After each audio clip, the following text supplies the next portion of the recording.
Okay, everyone, I want to thank everyone for coming today. We're going to go ahead and get started. Today we're going to cover the release of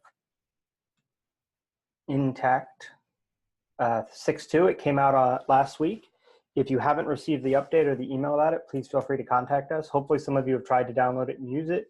We're going to go over the new features of that, and we're also going to talk about the multiple package updates that we've made over the last year.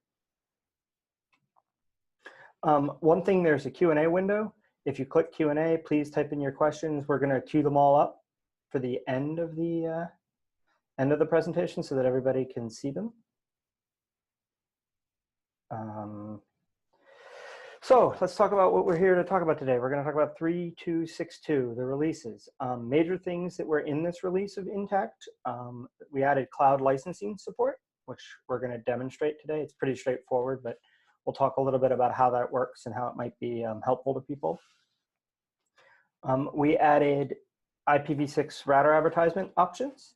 A lot of this has to do with future support of packages, but it also included the DNS options in router advertisements. We also added TCP support for our new BGP conformance testing, so we'll talk a little bit about that.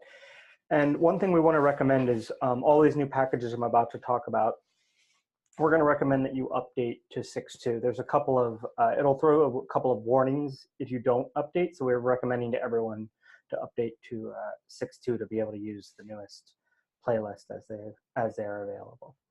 I also want to remind everybody that there's a poll that we have up about some of the new INTACT features. Please feel free to fill it out and give us your feedback. We find that very valuable.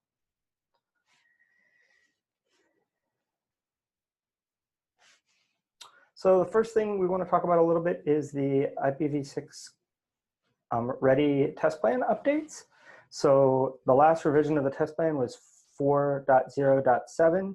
This is considered a minor revision for the ready logo. What that means is that it becomes available immediately in updates. Typically, this is to address bug fixes, or in this case, as you'll see, several of the bugs I'm going to talk about were to allow devices that supported newer RFCs to be able to continue to get the ready logo.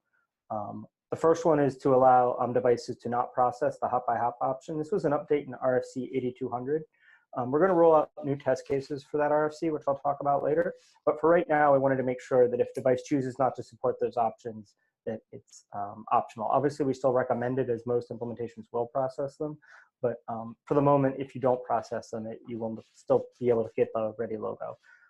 That also includes the US government test cases as well.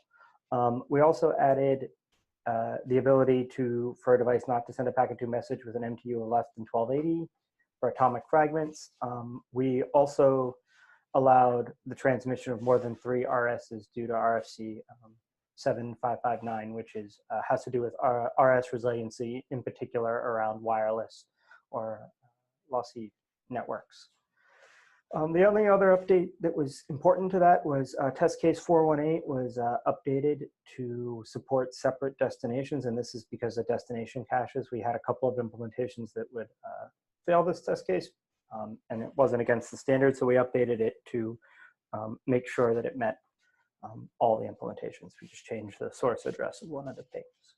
So those are all actually in the test document, and that was released in September of this year. So that's available and online. It's on the Ready Logo site. It's also on the IOL website if you are looking for the actual document. The actual tech bits, so that was the test document updated. In this case, these are the test cases that we addressed in the core update. So 408_2, this is release 2 of this, includes all of these fixes. Several of them were filed by you guys, users of INTACT directly, and a couple of them we found internally. So a couple of them were just fixing some minor issues. The 3.2.3 was one where we had to override a variable that allows you to specify how long it takes your device to bind a DAD address. And that test case gives you an address of only 20 seconds. So we set it so that you can't try to set that variable higher. A lot of people would inadvertently set the variable too high, and then it would show up as a fail when it was really just needed to be overwritten. So we did that. We took care of that. And then the rest of the fixes are right here. Most of them were minor fixes that were affecting test cases. The one exception probably was 124D. it had an issue processing parameter problems when the fragment header was included. So we made an update. Several people were reporting failures on that. And then 117 was, you might have run into a race condition where, depending on when the packets were sent, if a device just transmitted unicast and then switched to multicast, it would come up as a fail, but the next time you ran it, if the multicast NS came out at the right time, it would respond, and so it looked like the device was passing and failing. We resolved that issue, so it should always come up with the correct result. We also updated 513, the last one on this list. It was actually just checking for, I think, global addresses, so we updated it to, you can send it source address from link local or global, so we fixed those. These were all what we consider minor bug updates. Address architecture package also got an update. This one's very, very minor. It was actually just, a lot of people get confused that not all the test cases are included. So we added all of the test cases into that release to show what they are, but then most of them, the new ones that weren't there before, will just display a message for why they don't run. Two of them are support for IPv6 mobility, which we're not aware of anybody supporting. And the third one is for a test case that uses link local and DNS, which isn't recommended. DHCP got similar updates to core in that there were a couple of test cases that were missing individual message types. So we made some updates here. Checking DNS queries, some of them for 133, there was, it was missing an IANA. We've updated all of these. Again, if you find any of these issues at the end, we're gonna have a section for you guys to talk about how to fill out bugs with us or how to let us know that something's going on. So these are just pretty minor bug fixes that we made to the DHCP. A new one we wanted to make everyone aware of is we now have BGP conformance testing. I will note everything else we've talked about up to this point was IPv6. This is actually the IPv4 flavor of BGP. We've gotten slightly more requests for that. Down the road, we'll do the v6 version, but for right now, this is a IPv4 version. It's fully automated with device configuration, so it'll configure the router for the individual test cases. It covers all of those RFCs. It's available for companies to purchase and use just like any other intact package.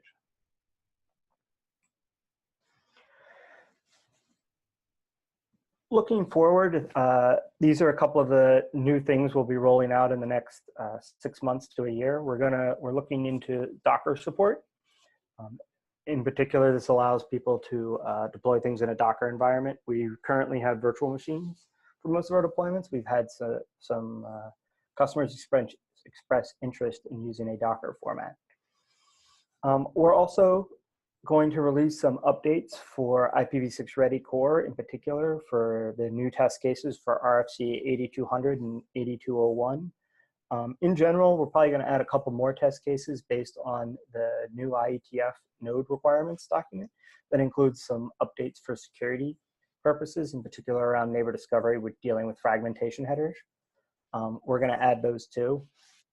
We're also in the near future going to roll out NPD. This is for the US government firewall test cases. We're going to roll those out in intact. The exception is we're not going to be testing the CVEs. It'll be all the other packets that go through the firewall that need to be tested. So we'll be adding that package shortly for people who want it. We'll also, as the USG version 1 becomes available, we're going to update all of the packages, AA, DHCP, and IPsec and IPv2. One thing to note, if you already have these packages, you will be getting the updates automatically. There's no separate fee, it's just included. So if you have a core package or a DHCP package today, you will get the new test cases included with that.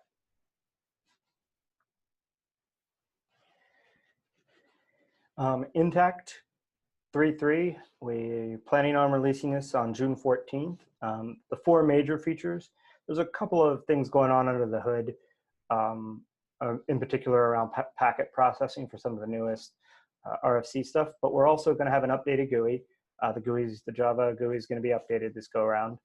The CLI will support configuration, and what this means is the current CLI, you could run testing it, but you have to set up the device configuration through the GUI. The next revision of the CLI, the 3.3 version, you can do it all through CLI, so people who want to script it can just go ahead and script the entire thing from start to finish through the CLI. We're also going to have a RESTful API available to people. We've gotten a lot of requests for CI type environments where people want to be able to run the tool. This kind of goes right next to our Docker solution where people want to be able to quickly set up Intacts to run the testing. If they do that, they want to be able to control it. So we're going to add a RESTful API in 3.3. Another feature that we've added is we have DPDK support, and this in particular is for high-speed interfaces. It'll obviously work on any DPDK interface, but we've started to use this to do a little bit more on the performance testing side, but also just to support the higher speeds. So we'll have DPDK support. You'll obviously need to get a DPDK NIC in your system if you want to use that, but we'll support it. We'll obviously continue to support the generic packet generator interfaces that we've been supporting up till this point. I'm going to demo this in a minute with the cloud feature, but I wanted to talk about this. This is MyOL now has support for directly putting tickets into our system. Right now, one thing I want to clarify is it just puts them into the system. In the future, we're going to allow you guys to track what's going on with those, how updates are going so you can directly see them. Right now, it just inputs them into the system, but it does take the file information, which I'll show, and I'll display all of that. It's a little bit easier on our end to make sure it gets into our system and it's not just through an email. Contact information, as always, it's intact.iol. But first, let me go ahead and demo, and then we'll take some of your questions. Please, while I do this next part, please feel free to shoot us some questions inside the box. So right now, I gave you guys a link. If you go to the UNH IOL site, you'll see a report tools issue button that shows up at the top of the website. So up here, you can manage your devices, manage your testing. Over here, when you're logged into the site, you just click on the report a tool issue. In our case, we're Intact. So you want to select Intact. Severity, this allows you, to give us an idea of what's going on. Critical, can't use the tool, it's not loading. I've run into some issue with that. Summary, just give us a little information. Big things we want to know is, environment, where you're running it, how you're running it.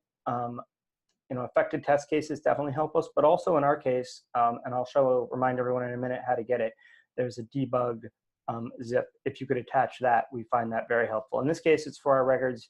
Any one of our technicians, student engineers, staff members can go through and look at the issues if you attach them. So please use this system. It'll put it directly into our system and get you a faster response time.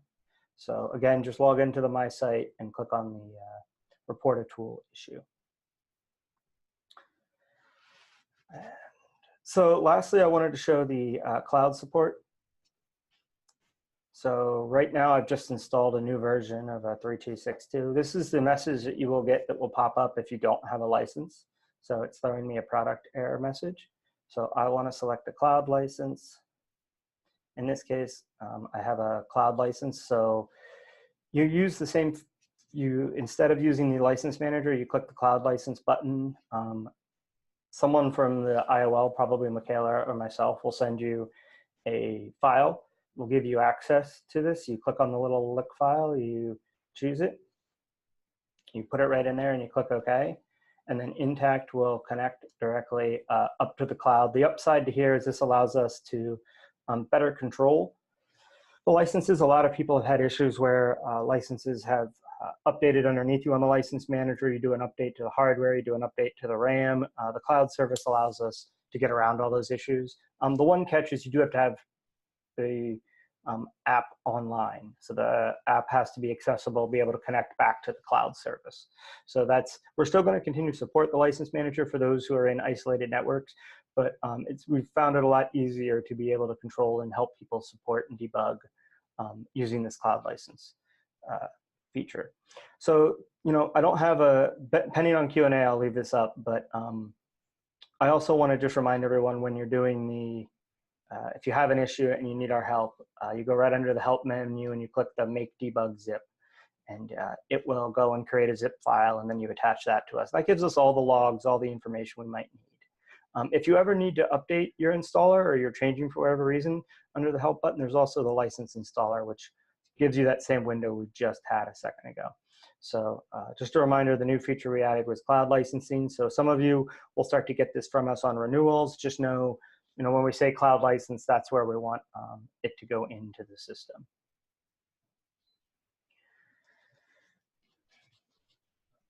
So, okay, so if anyone has any questions, feel free to pop them in now.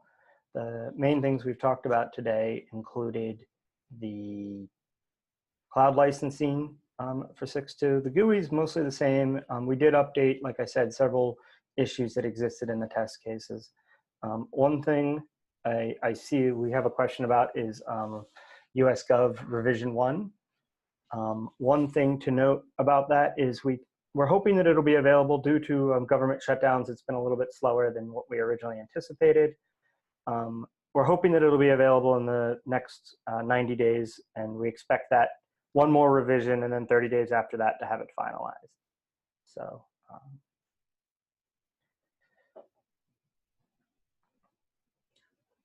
yeah, so we got a question. Cloud licensing means we don't need to maintain a license manager. Yes, that would mean you would not need the license manager.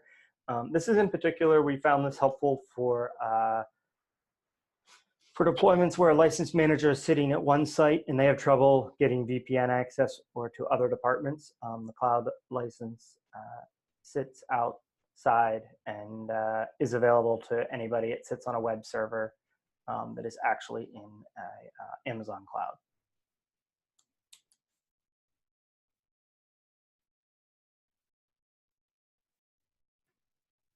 So we got a question about when we expect the RFC 8200 test cases to be available. We envision those to be available probably in the next, right before the new revision of the profile. The new revision isn't going to change for the core specs, so we're working with the Ready logo to update the test cases. One thing for everyone to remember is when the Ready logo updates, it'll only be available for 6 months where you can still apply with the old scripts, and then you'll have to update to the new ones.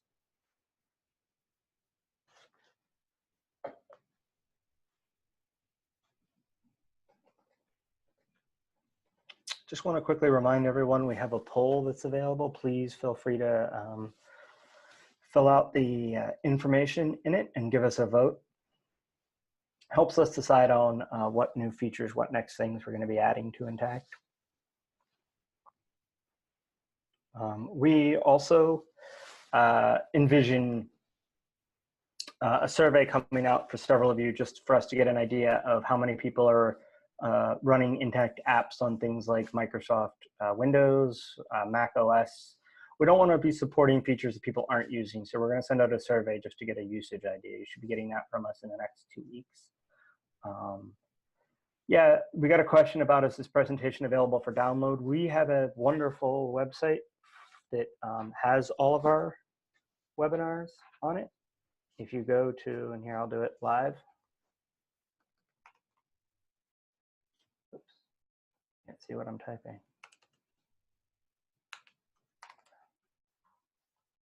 So if you go to our website and you go under IPv6 testing software, at the bottom you can see our webinar series. We will post it right here. It'll be the main one that you can click on. We typically put them on YouTube. Those who are interested, we have the past ones on here. So we have one for IPv6. We have one that talks about how to automate your testing. And we have one on BGP that's currently available. So you can click on all of those. It'll give you all the information that you need.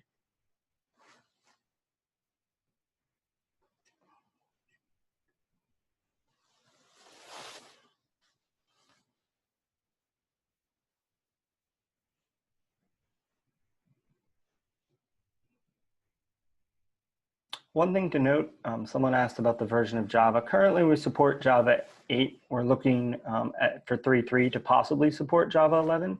But this is just a reminder that this version is Java 8. So please make sure that all of your systems are Java 8.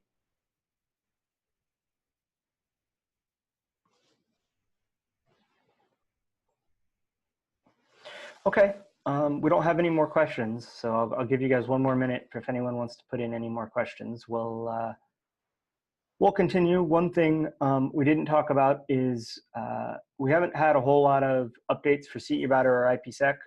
In CE Router's case, there haven't been a whole lot of changes. We probably will have a release in the next 2 months of minor fixes for CE Router for those out there who are listening for that test program. For IPsec and IPv2, we've been kind of waiting for the new revision of the profile before doing an update, as a lot of the algorithms have changed. So we'll be updating that after the new revision for those people who have either of those packages today. If you notice, they weren't on the list of release stuff.